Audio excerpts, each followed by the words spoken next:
Get your snack and beverage of choice ready. It's time to gather around the Trashfires for a tabletop role-playing story. I am your host, Bek Andrew Evans.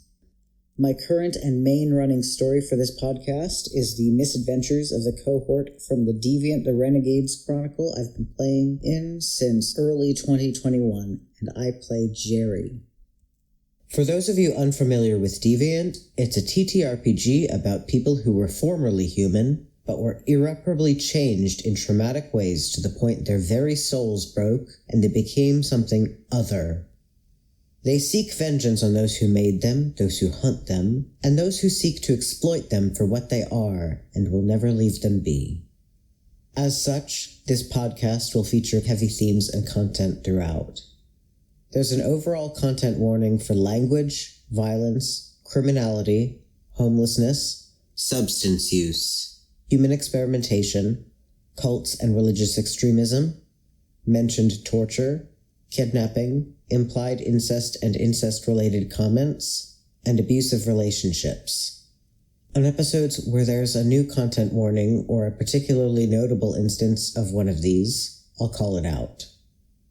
Hope y'all enjoy hearing about my cohort's antics and stumbling headfirst into the mysteries of the world as much as I have. Broken, I'm feeling broken when I'm not near you or when I'm okay. Now, suddenly I get this feeling that something's changing. Green Country Calcination, Episode 8, Rescuing Cassidy. The night after the cohort had their planning session to rescue Madison's childhood friend, Geri had another dream, looking for hints about the church's secret basement. Geri dreams she's passing through a door in the church, one she remembers leads underground, where she wasn't allowed. She walks with bare feet down the dark stone staircase. Before her is the labyrinthine maze of tunnels and truly illogical or perhaps arcane design. She hears something, a chorus of voices echoing down the hall. She follows the sound of the chanting until she winds up in a large open ritual room. The chanting is coming from 13 black-robed figures with hoods that obscure their faces. They're surrounding the central stone altar, at the head of which is Serena leading the ritual wearing billowing gray robes. She stands over her victim on the altar, the young woman wearing pristine white robes who matches Cassidy's description. Serena has her hands at the girl's temples, concentrating. Geri can tell, somehow, in the dream as she watches, Serena's doing something even more invasive, violating than telepathy, like she's taking something. But then Serena pauses, lifts her head, and smiles widely. She looks up to the ceiling and says, "I see you." The words echo in Geri's head as she wakes up screaming. It's still morning, but not ungodly early when Geri wakes up. She's not yet come out of her room a little while after the screaming, so Madison comes to check on her, bringing gifts of fresh coffee. While Madison's bright-eyed, bushy-tailed, already had a morning workout and showered, Geri shuffles out of her room wearing yesterday's clothes and her mane of curly hair in wild tangles. Geri invites her in and they sit on Geri's bed. She's taken down all the decorations since moving in and put them in the closet. The sheets have small burn holes and singe marks. The room smells faintly of smoke. They sit for a while together in silence while Geri has her coffee before Madison finally gently prompts Geri to get breakfast. By then, AJ's crawled out of his dwelling in the garage in a bleary-eyed haze from staying up all night making the requested gadgets. He's wearing a black hoodie, neon pink yoga pants, and his rubber apron. The girls walk into a scene of him pouring black coffee into a glass already half full of sugar-free grape monster. He's so groggy, he goes to take a drink of his concoction but nearly drinks from the coffee pot instead. Geri's suddenly too awake from the sight of the yoga pants. Madison's traumatized from the whole situation, but especially the crimes against coffee. They tell him good morning, and AJ doesn't seem to notice the stares as he asks Maddie if they could maybe extend the central heating to the garage. AJ, in his uncaffeinated state, doesn't at all catch the sarcasm when Maddie says she'll get her dad to call the builders. AJ downs his unholy creation as they really start the conversation. Geri doesn't flinch, but is trying not to stare at the yoga pants. Maddie's looking at AJ like he's lost his mind and watches him with a fascination as if he's the current feature of an internet drama deep dive. He asks when they're going out for the honeypot trap for the uniforms, and Geri quickly says they have to go tonight. Maddie gently nudges her to talk about her dream once she's finished her coffee.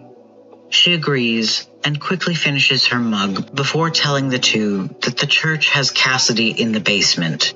She blurts out a jumbled description of her dream, including the bit about how Serena was stealing personality or memory or something from Cassidy's brain. It dawns on Madison that that's how the church knew. Geri continues to recount her dream in a more distant tone about the 13 chanting witnesses and having Cass in white robes. She remarks there were 13 witnesses at her own so-called baptism. Geri's description, her demeanor during it, unnerves AJ to wakefulness. He shudders and says an apocalypse cult on one side and super soldier conglomerate on the other side sounds like a normal Wednesday. Maddie asks Geri to elaborate on what her baptism entailed. Geri's description is fragmentary, in spurts of phrases that don't form full sentences. A white dress, going out to the lake, her father saying words with 13 witnesses. She blurts a speculation about the 13 original followers of Christ and trails off, rubbing the back of her neck and staring at nothing in particular. AJ watched Geri as she spoke, but something about the description is so intimate that he looks away into his second cup of hell coffee. Madison, careful not to touch Geri, replaces Geri's empty mug with her own full thermos of coffee. She's sparking again. Something dark stirs within AJ, his usual cheeriness nothing but a memory. The cup shakes in his hands as he slowly, quietly says that it's not enough. Not enough to rescue the victims. The church needs to pay. Madison says of course the cohort's going to stop them. They're going to make sure all the bad guys go to jail for a super long time. Geri has to leave the cabin abruptly to not accidentally burn it down. She's got to let off the pressure valve on her powers somewhere nearby. AJ decides to start loading the car for the night's mission, and Madison starts getting ready too. It's evening when the cohort's gathered for the mission. The younger four are waiting by AJ's Camry in a Tulsa Walmart parking lot, waiting for Zeus to return with a temporary vehicle. They needed more room, a sturdier vehicle for the mission. Robert's wearing clothes that seem easy to pull off. Loose boots, big hoodie, gloves, and jogging pants. Geri's wearing a thrifted black dress, modest enough to pass for church, with a matching light jacket. Madison's wearing a cream sweater and floral, knee-length circle skirt, nylons and nice shoes, and carries a large purse.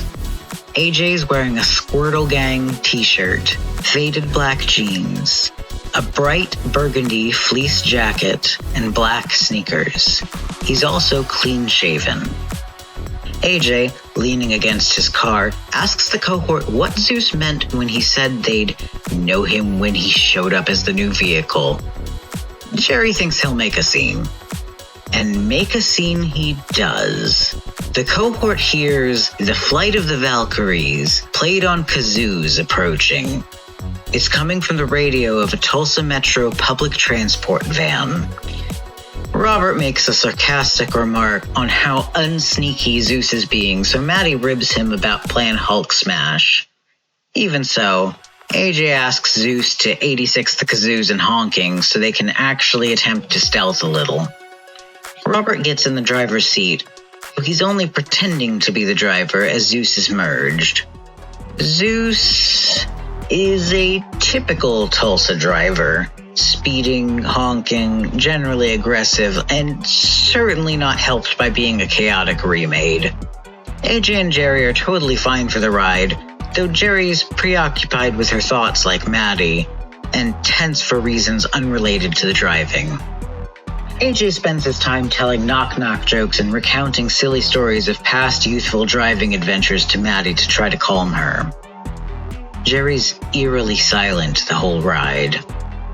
Robert, however, the normally responsible driver, is having an entire conniption at the wheel when Zeus's driving overrides his own instincts. When they arrive at Blake's house, Robert demands Zeus never be allowed to drive again. Before anyone gets out, Robert asks some very basic questions about what's going on that really should have been handled before arriving in their target's driveway. Even though the cohort had left all the necessary information for him in notes to accommodate for his whole being mostly nocturnal thing. AJ and Zeus, via the radio, wish Geri luck. She steps out with Madison. Zeus plays more music, specifically Love Story by Taylor Swift. When Geri glares at the van and presses some radio buttons to try to change the station, he just turns it up. AJ snickers from the safety of the van. The two girls approach Blake Ingram's small, one-floor house. It has a short, parched yard and a chain-link fence.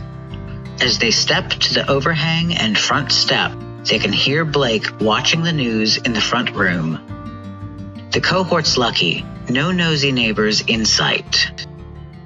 Geri feigns nervous coyness, twirling a lock of hair. She rings the doorbell. Blake answers the door, clearly in the middle of relaxing after work from how much his tie is undone and how he tries to discreetly button his pants back over his stomach. He's entirely shocked and excited to see Geri. She's the last person he expected to see on his doorstep. He asks why she's there and if this means she's home now. Geri keeps up the act, giving bright smiles and explaining she wanted to see him, and she's trying to surprise her dad with her arrival. Maddie gives Blake a wave, giggling adorably. Blake offers the two some of the pizza rolls he just made, and Geri introduces Maddie as Sarah, a girl from the Cassidy Hall Interfaith Project. She says she assumed Blake would know her already. Madison says Geri told her a lot about him and asks if he'd seen her around, prompting him to question his own memory. He assumes he must have seen her in passing before and goes along with the story, politely offering small talk about the recent memorial. Geri gives him puppy dog eyes when asking again if he wants to help surprise her dad, who she says has sounded like he's been worried sick. Blake confirms that everyone's been worried about her and they've all been praying hard. He offers to drive them and asks about the bus, if it normally makes door-to-door stops, and lowers his voice to ask if it's a special delivery from a hospital. Meanwhile, in the van, AJ tells Zeus he'll have to actually pretend to be a normal van and just let Robert drive while they have Blake there. Zeus makes some fake beeps over the radio instead of any form of speech like before to acknowledge his understanding. Geri claims she's been evangelizing and converted some new friends, so they've come with her to join the church, and that more believers joining the flock would make her father happier. Blake not only believes the lie, he's overjoyed by it and scrambles to get his shoes. He thinks they can catch the pastor at his house before bed, but Geri stops him and says in his last message he said he was going to stay late playing with the ministers, but it was supposed to be a secret. She plays up her already stronger southern-leaning mannerisms, covers her mouth from the scandal. Maddie joins in, admonishing Geri, saying Serena said not to tell. Blake thinks this all checks out and offers to bring them to the church instead. Maybe get to show them the youth building's new basketball court floors if they have time. As Blake's rushing around to get ready inside the house, he excitedly remarks that he loves surprises. Geri suddenly has an idea for an even bigger, better surprise. She matches Blake's energy, grinning widely and bringing her balled-up hands to her face, practically bouncing. Geri flirtatiously offers her hand to Blake as she explains how fun and bonus surprising it would be for some of her friends to dress as security. Blake is surprised and begins to get a tad suspicious at that. Maddie explains it's a harmless prank.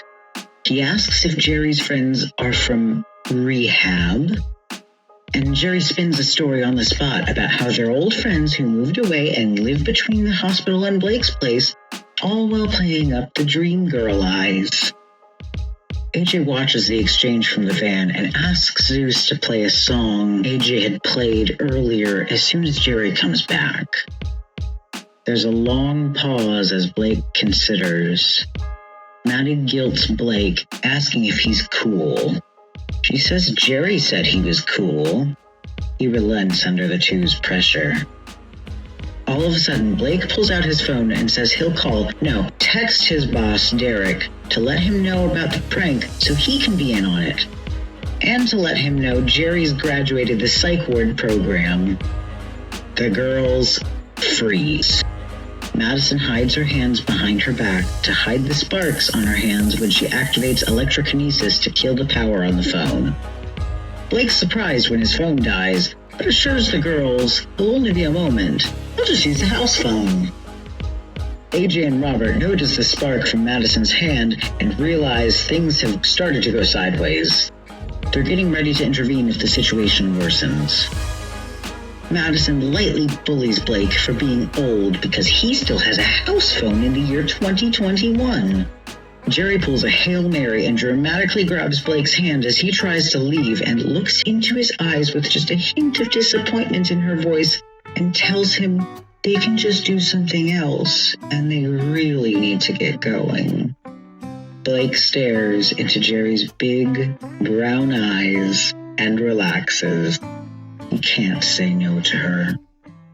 Geri brings Blake to the van, still walking hand in hand with him. Madison tags along close behind. Zeus van cues up AJ's requested song, He's Up to Something Lately by Pen Down. The song notably includes lines like, "No one should try to stop him now. He's about to let us down." And, "'Cause he then decided it's all right to leave us all behind to die." Geri introduces Robert as their driver, William, and AJ as her old friend, Noah. Blake is, truly, the world's most uninteresting conversation partner. He doesn't really let any of the cohort get a word in edgewise, but he prattles on about mundane, boring minutiae of life at the church to catch Geri up. The entire ride there. There's something in his tone of trying to convince Geri to stay this time when she comes back. Zeus is apparently in a particular musical mood, because no matter how many times Robert tries to change the radio, he keeps winding back on a 50s oldies station. He otherwise behaves. Geri feigns interest in Blake's chatting, and him, and his endless talking gives her time to pluck some information from his mind. She looks for what he knows about the church's security patrol, what he knows about security vulnerabilities at the church, and what turns him on in that moment. She is trying to keep Blake wrapped around her finger with seduction, after all. He knows that on a Wednesday night, in this time of night, there's minimal security on the clock. Only 2 guards patrolling the building and 1 patrolling the youth center. He also knows the northwestern door into the main building, across from the youth building, has a jam. You can tug it hard and it'll open without setting off an alarm. Much to Geri's horror and disgust, she also learns in vivid detail that Blake really wants to have a threesome with Geri and Sarah, aka Maddie. She manages to not puke and is a good enough actress that her screams remain internal for the rest of the drive. Geri hasn't had telepathy long enough to really get that sometimes people have private thoughts that'll seriously skeeve her out, but simply having the thought doesn't make someone a terrible person. The van approaches the Church of Charismatic Virtues, a gleaming glass and stone monument of a megachurch. The size alone is imposing. It's multiple stories tall, making the trees planted directly next to it look miniature. It's expansive, with an equally sprawling parking lot, not unlike a mall, with covered drop-off points. Maddie asks if Blake's going to be cool and get the uniforms, but she says he can't, but he'll be happy to sneak everyone into Geri's dad's office to surprise him. Maddie gives him the most crushingly disappointed look in response, but he doesn't budge. Geri signals subtly, brushing hair behind her ear at her temple with a couple fingers. AJ has to consider a moment, and he's unhappy with the ask at first, but he nods his consent. Maddie does too. Blake reminds Geri to put her hood up so she's not recognized. Geri puts up her hood and puts on her big sunglasses she brought. Madison also puts on some oversized sunglasses. Blake excitedly leads the trio, Geri, Madison, and AJ, out of the van and across the parking lot, trying his level best to be stealthy. But he's just so damn oblivious. Geri boots up the Minecraft server. Her mental voice is disturbed and wound up all at once. She infodumps about the known guard scheduling and the jammed door. She also sends them mental images of the cameras and their locations that she can remember. AJ suggests in the Minecraft that the youth center will have the easiest way to get to the basement, and wants to know how they'll lose Blake to go where they need to. Madison shoves her hands in her pockets and tails behind the group, spoofing the cameras with electrokinesis so the cohort won't show. Geri asks Blake if he can show them the basketball court renovations after all before they surprise her father. He agrees, but warns there was just a game, so people might recognize her before the planned surprise. AJ warns they can't trust Blake, that he's hiding something and made a stop to his bedroom before coming outside. Geri has a normal one and goes off about how she knows he has secrets and he can die in a fire once they're done with him. Blake prompts Geri for an answer. Apparently, the cohort had been completely silent for several moments in their telepathic side conversation, and Geri hadn't actually answered Blake yet. He's unlocked one of the main building doors and is holding it open. Geri says to Blake it's fine, they should visit the basketball court. Telepathically, Maddie asks what Geri saw. Geri tells her she'll spill later, but don't be alone with him. Maddie asks why Geri's bringing him to the youth center instead of ditching him at the office. AJ suggests they find a discreet spot to take him out before carrying on. He clarifies he means just knock him out. Geri says she thinks she can. Robert mentions in the link that he's going to keep lookout. The cohort can spot some of his speedy clones. Thankfully, Blake's too distracted to notice. Geri abruptly changes her mind to Blake, saying they should go to the office first after all. She plays it off as being just so excited it's hard to think straight. Blake is momentarily confused but charmed by the quirky goth girl, accepting that excuse and bringing the cohort inside. There's a streak of pain in the Minecraft server the moment Geri sets foot inside. She suddenly has a splitting migraine and gushing nosebleed. Geri yelps quietly out loud and covers her nose with a hand a moment belatedly. Blake is so very oblivious, though he looks back at Geri at the yelp. He doesn't notice any blood. He asks her if everything's all right. She plays it off that she twisted her ankle a little. She's fine. Blake makes a little joke about her not getting broken before seeing her father and continues leading the group. In the Minecraft, the cohort's panicking, asking Geri what's wrong.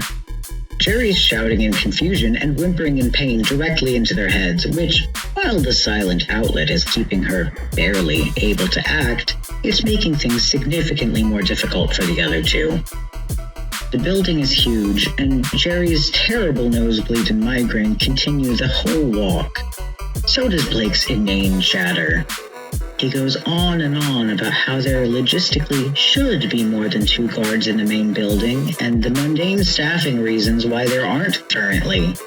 It takes a good 5-minute walk to make it to the preacher's office. Once they finally make it, Blake unlocks the office so they can all hide there together for the totally wholesome family reunion surprise. He's so engrossed in his deeply uninteresting monologue about the entirely mundane reasons some entry-level guards resigned that he doesn't notice Geri spending a little effort and activating her lash behind him.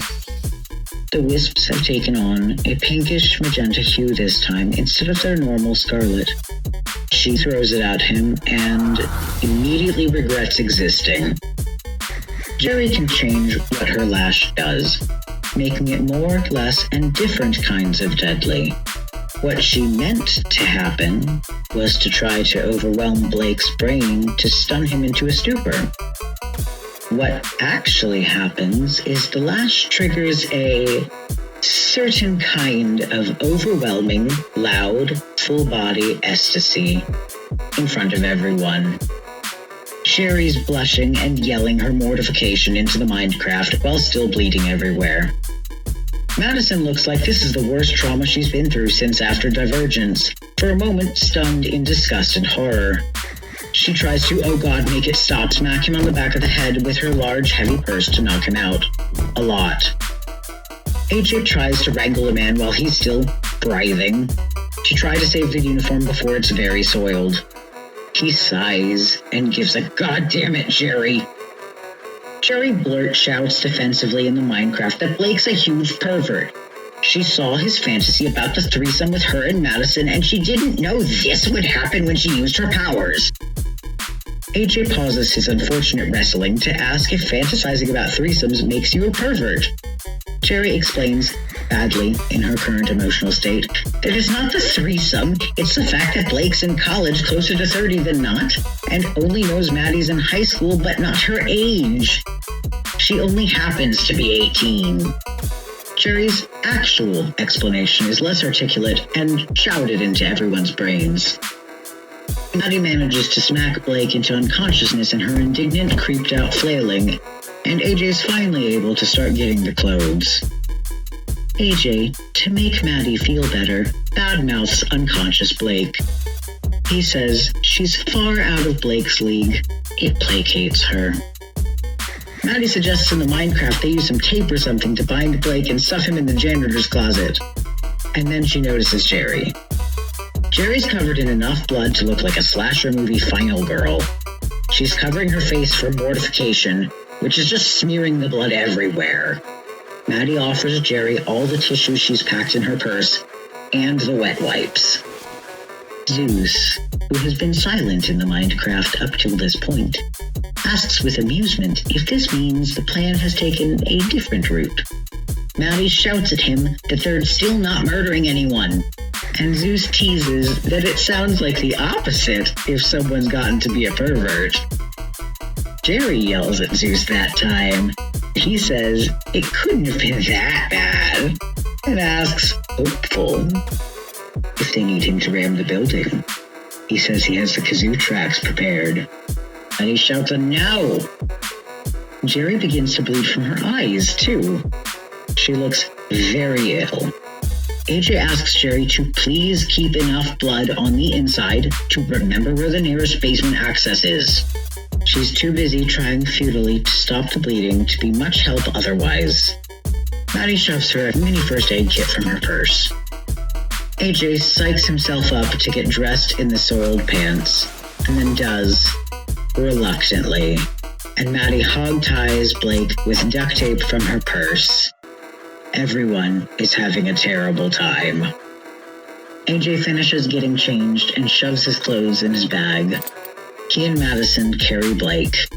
They find a supply closet to stuff Blake in and use his own keys to lock him there. Maddie asks if the telepathy is causing the bleeding, and offers Geri could stop if it would help. Geri doesn't think that's the problem, since it's never been a problem before. She doesn't know what's causing it. AJ puts on a baseball cap from his bag and laments that they don't have time to search the place for all the important information. He's also afraid Geri's father is going to pop out of nowhere at any moment and fuck them over like Camille. Geri leads the way to the basement entrance from memory, but she's getting woozy and off balance in her gait.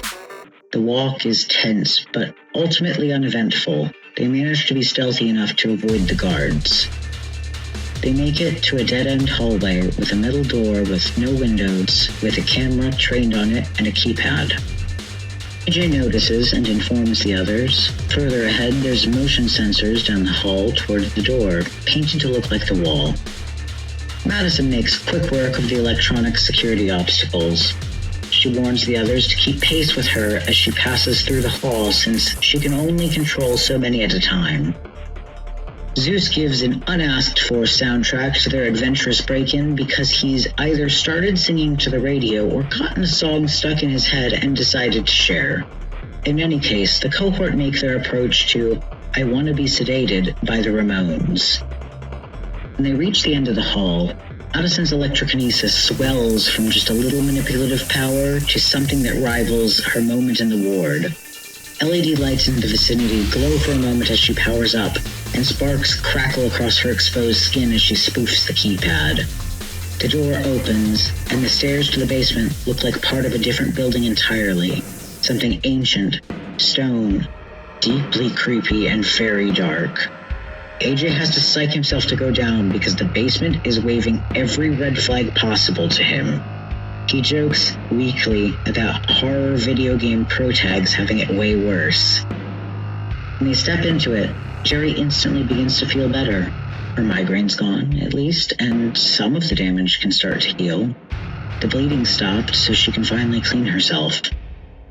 Maddie asks, not fully serious, if Geri's dad murders his wives and buries their bodies in the creepy cult church basement. It gets a little awkward when Geri admits her mother died when she was very young. They wander the dimly lit labyrinth for about an hour. Geri slowly gets less woozy and leads them according to her dream. They occasionally hear echoed whispers or footsteps that are difficult to pinpoint. But then, they find it. The room entrance marked with a crimson curtain, like symbolic blood. The room's round with very high vaulted ceilings and eerie light coming down on the stone altar in the center of the room. There are stone statues staring toward the altar as well. Geri's creeped out because she recognizes them as former church elders. There are 3 men in black robes with guns strapped to their waist playing cards at a side table. Another man in tighter-fitting dark clothes, like a stereotypical cat burglar, sits on the edge of the altar. Cassidy, still in white robes, appears to be unconscious on the altar. One of the robed figures tells Derek, the cat burglar figure, it's sacrilegious to sit on the altar. Derek threatens him and spits on the floor. No one notices the cohort right away, so they stick to the shadows and take a moment to coordinate their movements in the Mindcraft. AJ says they can use the gadget he gave Madison. Just get the cultists in the dark first. Madison, when she sees Cassidy, very nearly breaks with the plan to run to her. AJ has to tell the Sparky girl to hang back behind him, and Geri physically holds her back, earning a zap. Madison has paused long enough to accept the directions and go along with the plan, so long as the gadget won't hurt Cass, which AJ assures it won't. He gives her a code word when to activate it, and Maddie crouches into position. She takes a rod device out of her purse that looks not unlike a mix between an old sci-fi prop and a magical girl scepter with wires and LED lights. It has googly eyes as an added touch. AJ puts his hand on Geri's shoulder and instructs her to pretend her hands are tied behind her back. They approach the cultists, with AJ taking on a mousy, subservient persona when he addresses his boss, Derek. Geri pretends to struggle in his grip. She has her lash active so little wisps of energy circle her. Before Derek realizes why a guard is supposedly there, he unleashes a blast of pure dread on AJ for the crime of being one of his subordinates and daring to make him do work when he was clearly slacking off. AJ manages to stammer out an explanation that he caught Geri trying to break in and he thought the head of security should know. Derek targets Geri then with the brain blast of dread. Geri resists it easier and gives Derek a murderous stare. AJ warns Geri can do something with lights. Derek reacts with mild curiosity and dark interest. In a flash, he's by her side, swiping a finger of blood off her cheek, then tastes it. He says it won't matter down here. He looks like he's about to do something awful to them. Maddie asks over the Minecraft if AJ just needs the light to go out, because that's kind of her thing. AJ does indeed want her to do that now, please and thanks, and hadn't considered this option, instead opting for the trick villain to turn off the lights route. Geri's meanwhile internally threatening to light Derek on fire. AJ puts his shades on and says a line with the code word. Madison cuts the lights by blowing up the bulb with electrokinesis. She emerges from her hiding spot, lit only by the sparks. She begins to say a Hail Mary in Latin as a threat and activates the wand. It emits a blinding light. The robed cultists scream from pain. Derek stumbles back and calls Maddie a fucking bitch. But in another moment, he's transforming. His eyes shrivel out of his head and ears grow pointier. His nose and other facial features become more bat-like. He screams how superior he is, how he needs nothing but his faith. Madison rushes towards Cassidy to guard her. Geri makes good on her threat to light the asshole on fire. AJ sticks to the shadows, hoping to not be noticed in the commotion where there are some way more feisty remade present, and makes his way to the altar. Derek screams in pain and orders the cultists to kill the cohort. He transforms again into a stone-like substance and rips off his still-burning shirt. Madison throws some Catholic versus Protestant snark and taunts for good measure, and yells about Derek literally turning into a demon. She is, meanwhile, blasting arcs of electricity at the other cultists. In the heat of the fight, AJ's reached Cassidy and politely asks Geri, acknowledging he sees she's busy, if she could maybe add Cass to the Minecraft, which is met with a resounding not the fucking time, as Geri and Madison toss more combustible psychic energy and lightning bolts across the room. It's Madison's turn to bleed profusely from her face as her lash takes its toll on her body. AJ assures Cass has nothing strapping her down or otherwise binding her, and then takes one of his smoky boys out of his backpack. Version 2.0 has an actual RC cart, and it too has googly eyes. He races it toward Derek and uses his shirt from earlier to make a makeshift mask for Cass's mouth and nose. He warns the other two over the Minecraft. He scoops Cass up and gets ready to book it. Derek's having a hard time going toe-to-toe in such a chaotic, confined space. He tries to dodge, but even with his super speed, Maddie's lightning bolt catching him in the shoulder blasts him so hard into the stone wall it leaves a crater. Maddie tells the others to run with Cass so she can drop a storm on them. Geri sets the last cultist on fire with a lucky shot thrown behind her as a parting gift. She and AJ run down the halls together. Maddie begins to say more of the Lord's Prayer as she starts up the thunderstorm indoors, adding a semi-taunt about needing protection from the obvious demon. There's some back and forth Catholic versus Protestant fighting words, including calling Madison a witch. Madison slows him down by throwing more lightning at him to keep him in place. The storm's still gaining strength. He tries to adapt to the electricity damage, and all of a sudden he's overwhelmed with smoke and has to adapt to that. He yells until his mouth is sealed. The last she can tell, wind and the smell of burned flesh flow out of the ritual room. Derek's changing again, slowed down, but not stopped. Geri finally has a moment to link Cassidy in like AJ had asked as they run through the halls. She announces she plans on checking if she knows where Maddie and Cass's friend Jake is, and AJ makes a snarky comment about the unconscious girl and Geri caring about consent. Geri glares at AJ. Moments later, tells him she knows where the prisoners are kept. She sends mental pictures across the Minecraft so they can all locate it. Maddie warns them they need to hurry. The trip takes much less time on the way back, but still far too long for comfort, especially now that they're a lot more worn out. They reach the cell block, a series of little rooms with metal doors that have observation slats. They're plain and dank and stone with only a cot each, like Geri's dream.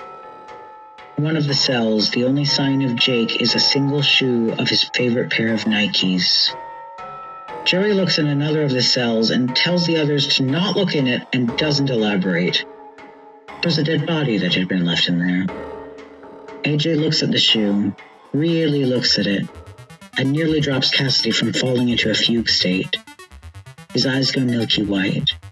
He stumbles backward when he snaps out of it a moment later, and Madison catches both him and Cassidy. AJ apologizes and says they all have to go, now.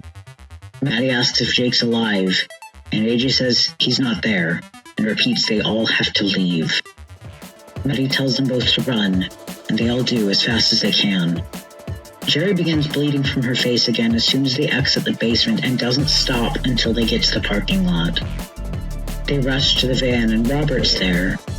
He yells for them to hurry up. They're just waiting on Zeus. AJ, understandably, yells back, asking where Zeus is as the trio jump in. Geri shouts in the Minecraft for Zeus to hurry up. Zeus hollers back in a sing-song tone that he's on his way. Just then, something's approaching the van, having turned the corner around the megachurch building. It's not quite human-shaped, much more rectangular, but not moving like a car either. It's more of a fast waddle. As it gets closer, the unidentified waddling object shouts at them that it borrowed something from the gift shop. It becomes clear that it's an ATM machine. An ATM machine with a Zeus head, Zeus arms, and Zeus scrawny legs sticking out of it. The trio just stares, mouths agape. AJ almost drops Cassidy. After everything that happened tonight, this is what finally breaks them. And then, none of them think it can get worse, but oh how it can. Zeus decides the one and only way to share his bounty is to pelvic thrust at the open van door and eject all the money through the cash dispenser wildly into the van, coating the floor and everything else in bills. Despite the gesture, the money is just money. Geri's exhausted stare begins moving through several stages of grief in quick succession into blank, broken acceptance. AJ swears he's not touching the jizz money. He refuses. Madison starts rambling about how she must have died in the serial killer basement, and this is a death hallucination. She pulls out her phone and starts typing an email to one of her beloved teachers at her old Catholic school about how he was super right, demons are very real, and he was also right about Protestants. She also asks her memorial not be held at the crazy megachurch if she dies. Once Zeus is done, he unmerges naked out of the ATM, leaving it in the middle of the parking lot, and jumps in the van, flopping on the floor.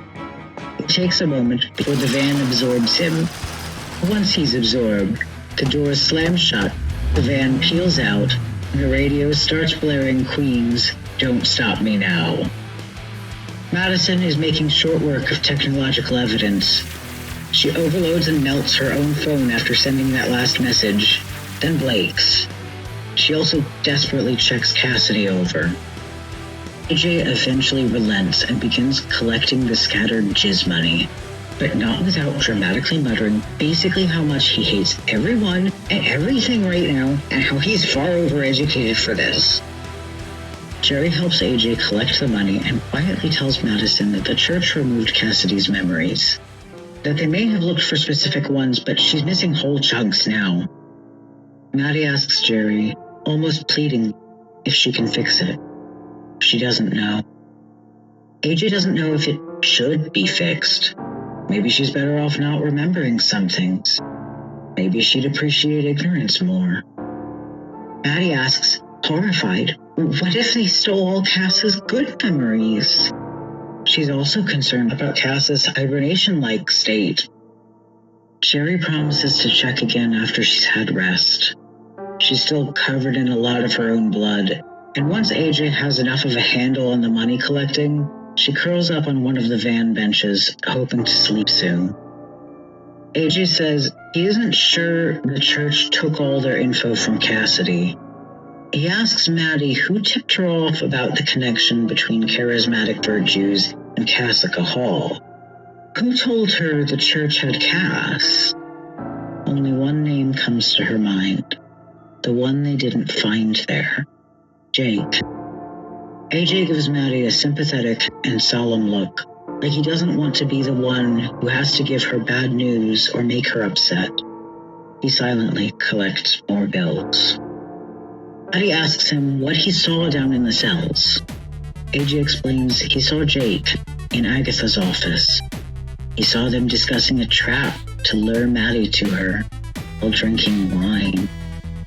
Geri tries to see the bright side, that they rescued Cassidy even if it was a trap. Madison breaks down crying. Jake was another childhood friend and Cassidy's boyfriend. She doesn't understand why he'd do such a thing. Geri lists a couple possible reasons.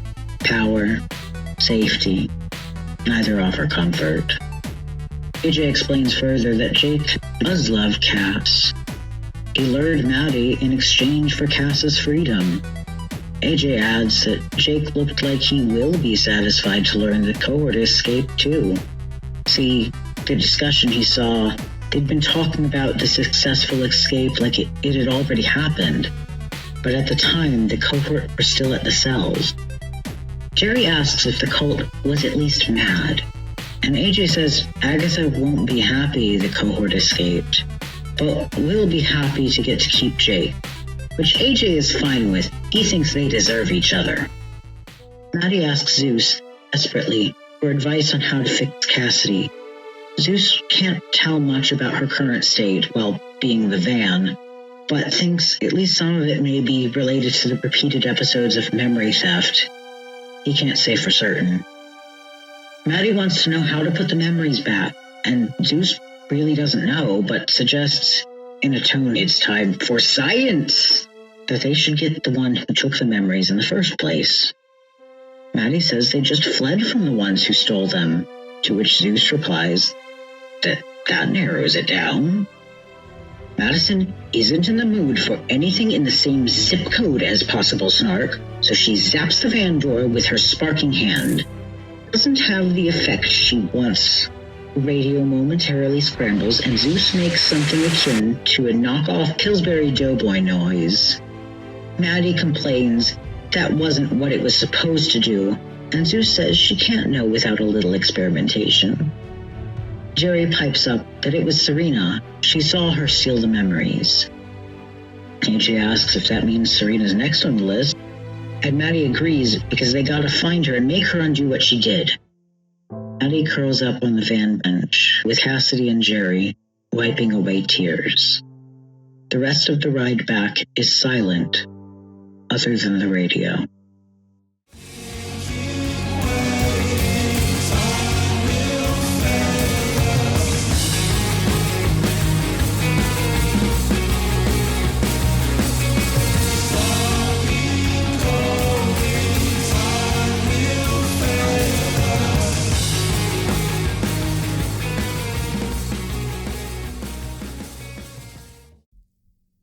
Thanks for listening. This has been Gather Round the Trashfires with Bek Andrew Evans. Please subscribe to this podcast for future updates and leave a review or comment. I'd love to hear what you think. You can follow me on a few different social platforms with the username Bek Andrew. That's BEKANDREW. No spaces on Tumblr and Blue Sky mainly. If you'd like to support me, subscribe to my Patreon at patreon.com/Bek Andrew TTRPG and purchase my art prints and tabletop products, including my Deviant the Renegades community content novella related to this chronicle via my link tree in the description. AJ is played by Rowan. Geri is played by me. Madison is played by Sin. Robert is played by Pandito. And our storyteller is Casey Grant. The intro theme is _Violence by Avantist from the Free Music Archive, licensed under Creative Commons Attribution International 4.0. The end theme is Time Will Fail Us by Troigo from the Free Music Archive, licensed under Creative Commons Attribution International 4.0. If you like the songs, I encourage you to check out more of their work. I've linked their Bandcamps in the description. Until next time.